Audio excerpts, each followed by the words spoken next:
ଏଇଠି ସକାଳେ ଗୁଗୁ ସ୍କୁଲ ଯିବ ବୋଲି ରେଡ଼ି ହେଇକି ବାହାରିଲା ବେଳକୁ ବାହାରେ ଦେଖନ୍ତୁ କେମିତି ବର୍ଷା। ଯେତେ ସକାଳ ହେଉଛି ସେତେ ବର୍ଷାଟା ବଢ଼ି ବଢ଼ି ଚାଲିଛି, ପୁରା ଅନ୍ଧାର କରିକି ରଖିଛି।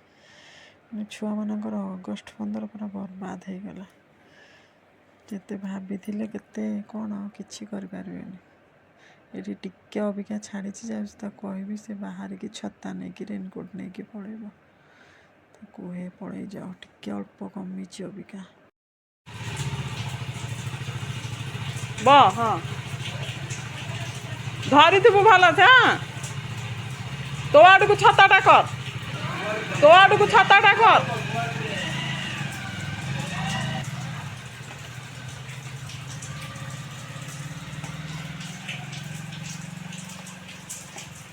ପଳେଇଲେ ଯାହା ଯେତିକି ତାଙ୍କର କରିଡର ହଲ୍ରେ କରିବେ ଆଉ। ତାଙ୍କର ପ୍ୟାରେଣ୍ଟସ୍ ମାନଙ୍କୁ ବି ଡାକିଥିଲେ, କିନ୍ତୁ ଯେଉଁ ବର୍ଷାରେ କେହି ବି ଯାଇପାରିବେନି। ଆଉ ଏଠି ରୋଷେଇ ଭିଡ଼ିଓ କିଛି ବନେଇ ପାରିନଥିଲି। ଏଠି ଘରେ ତ ଏଇନା ବର୍ଷା ପାଇଁ ଆଉ କିଛି ବି ପରିବା ଆଣି ହେଉନି। ଯାହା ବି ଥିଲା ସେଇଗୁଡ଼ା ସବୁ ହେଇଛି। ଏଠି ଲାଉ ତରକାରୀ, କୋଳଥ ଡାଲି, ଭେଣ୍ଡି ଚକଡ଼ା, କାକୁଡ଼ି ଚକଡ଼ା। ଏଇଠି ଅପା ଆମକୁ ନେଇ ଆସିଥିଲୁ ଖାଇବା ପାଇଁ। ସମସ୍ତେ ଖାଇସାରିଥିଲେ, ଆମେ ଏଠି ତାର ମୋର ବସିକି ଖାଉଛୁ। ଖାଇସାରିଲା ପରେ ପୁଣି କଥା ହେବା।